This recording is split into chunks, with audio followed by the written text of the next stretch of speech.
very friendly with them, I would say. Especially with Dummy. He seemed to be very friendly. It wasn't just Dummy Hess, court reporters, psychologists. His confession of this crime was given to many. There was a photo of Chester with his shirt off. There was a doctor's report that said Chester was not beaten the night of the confession. Chester's own words, his side of the story, is completely different than public record.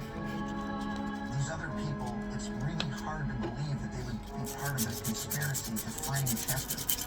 The conspiracy has to keep getting bigger and bigger and bigger. Sheriff Wiggy bragged about when he talked to me. Everybody knew about it. I told McNamara and everything. He told me that the police were going to be nice to tell him that. I didn't know if I want McNamara told me. McNamara told me to forget about it. Impossible. McNamara was very adamant at the corruptness of the law enforcement on this case. Very adamant. He would have had that tattooed on his arm that Chester was beaten. To keep that fact out makes no sense. I don't believe he was beaten. He says he was beaten. I believe that. But whether there was or wasn't, I think the threats of death and all the coercive techniques that have gone on since September, their game plan worked. Chester, I believe, added color to the story after years in prison.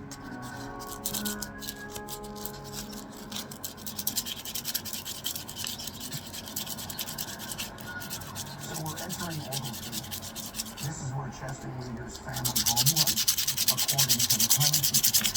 On the day of the murder, Chester would have visited something Margaret's office is right here. The time just ran half, and Sammy Tucker had taken me to Oglesby, and I got a haircut at Ben Franklin's barber shop. I told the police when they first questioned. That's the new alibi that came out in 2003. Chester claims he told that to law enforcement right from the beginning. So I started digging for more documents and I came across the original police file. This was the first time the police ever interviewed him. I finished work about 2:45 or 3 p.m. and went down to the basement and wrote a letter to a girl. The jury heard one alibi in 1960, and it was the same one he told the police. There's no mention of Stanley Tucker. He never mentioned anything about haircuts and things like that. I believe Chester might have not been telling me the truth. Donna Kelly was very adamant he was getting a haircut.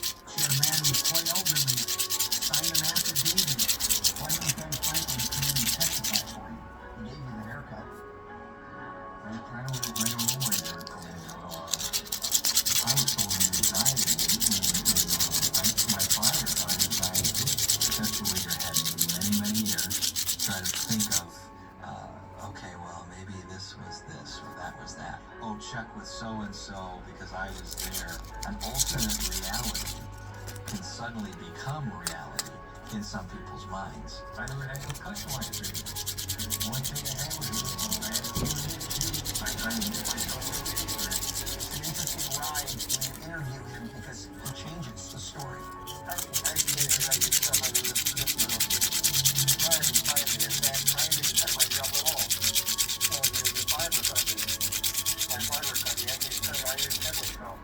I don't even want to say lies, but the truth is, they're looking like lies at this point. Every week, Chester had a whole history.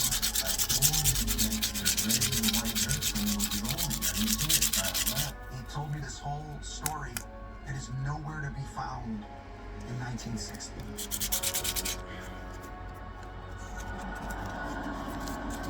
I'm still a little uncomfortable.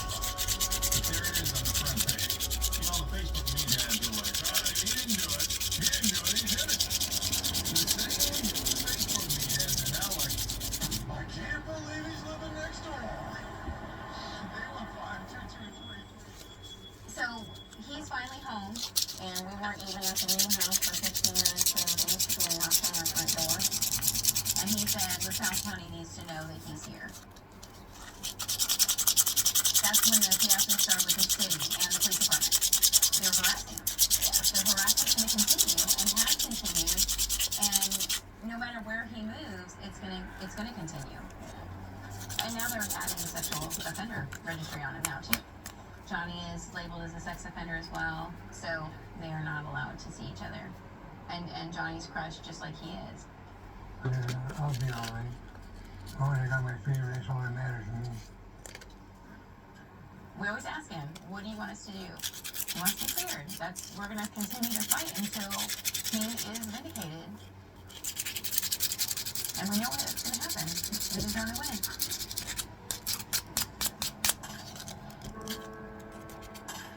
The span of time. To me, that's the biggest hurdle we're going to have to jump in order to get to the truth. There's not a lot of people left. My father, Harlan Warren, these people are gone. The only one left in this case would have been Chester Winger after my father passed away. It wasn't true. This was my father's first case. He was 26 years old. We were both very young and very early in their careers, and we both had such an impact on this case. That's pretty rare. You learn by experience. You ran into a lot of different characters. That could have done it, you know. That's all part of a criminal investigation. But I thought to myself, this case has to be solved. It has to be solved. Back in 1960, Bill Jansen was handpicked to give fresh eyes to the case. I mean, this is a man who later in life went into the FBI, became a judge. He made a lot of sense. And what he said, for me, changed everything about the case.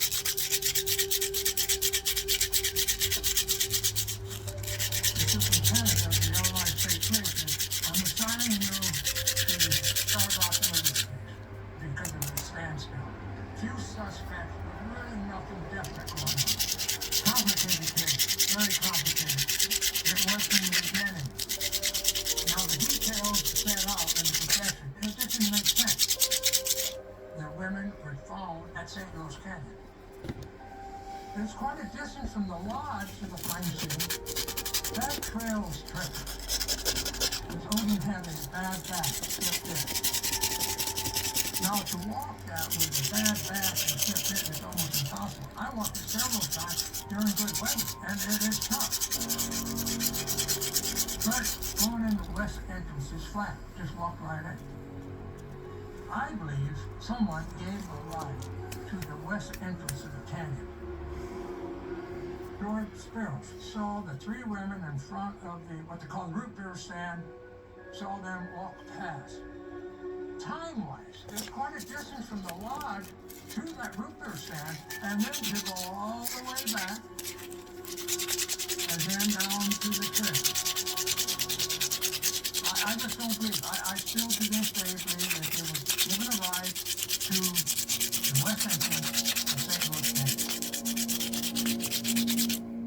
A little later, another witness saw a black car in the parking lot at St. Louis Canyon, the west entrance. Can you read that witness statement? Yeah, one man, leather, fringed jacket, the two men standing behind the trunk, and he was pouring water on the other man's hand. Standing